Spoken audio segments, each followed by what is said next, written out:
Hi, I'm Melanie Ann Phillips, the co-creator of the Dramatica theory of story.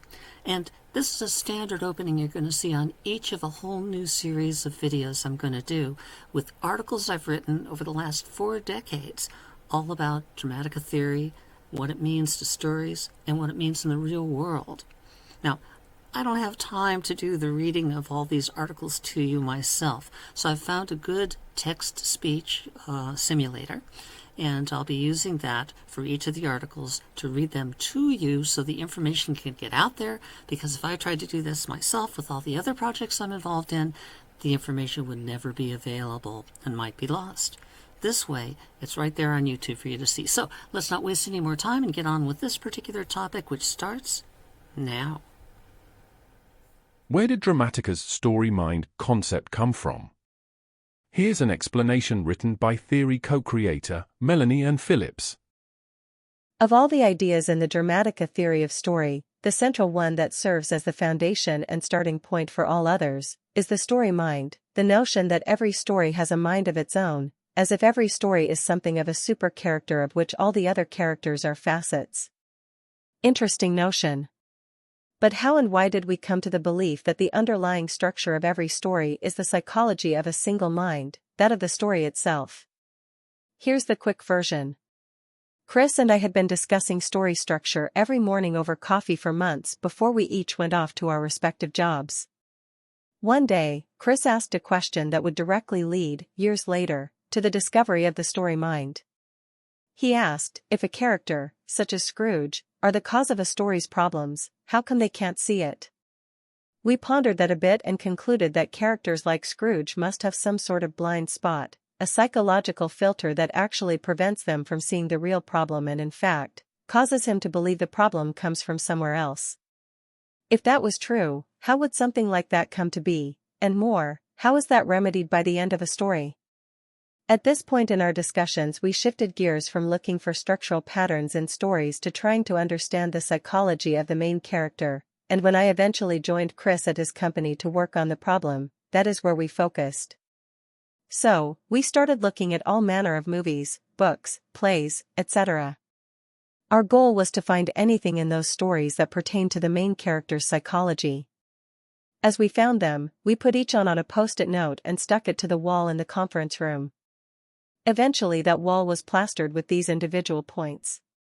But, as we mulled them over, we began to realize that some of them seemed like they belonged together, as if they belonged to the same family. And so we grouped them as best we could, chipping away at all the remaining post-it notes that hadn't been yet assigned to a group of similar items. In time, it became clear that some of these psychological attributes of the main character were more like an umbrella under which a family of similar items resided. We thought of them as parents and children. We arranged and rearranged the notes, groupings, parents, and children, until we'd used up most of original notes on the wall. But there was this one collection of all the remaining psychological aspects that just didn't seem to be part of the psychology of the main character, though they were certainly psychological attributes within the story. Our next thought was that perhaps these other points were part of one of the other kinds of characters than the main character, but which one? And how were they related? I spent days staring at the notes on the wall, looking for a pattern that might explain what these orphan notes were and how they fit into stories.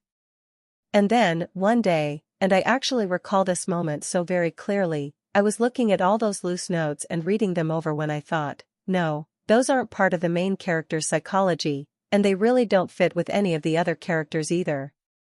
So what are they? And as I examined them more closely, reading the names of each attribute, I suddenly realized that what tied them all together as a group were that they were higher-level concepts than the ones in the main character group. They were more broad-stroke, more expansive.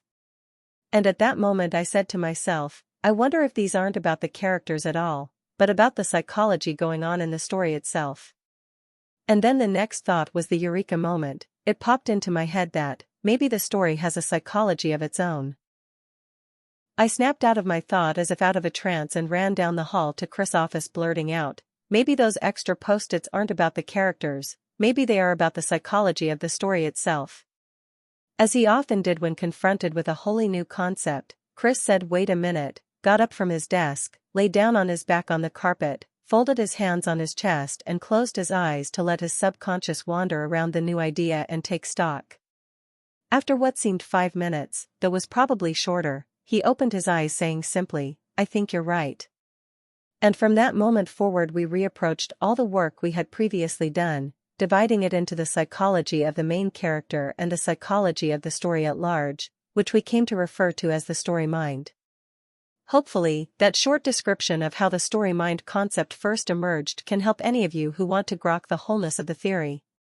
It's not so much about what's in the theory but about how you have to see things to perceive the theory, the truth of it, to know when something is accurate to it and working as it should. For in the end, the ability to almost intuit the structure and dynamics is what drives new concepts, rather than building them simply from extensions to a chain of logic alone.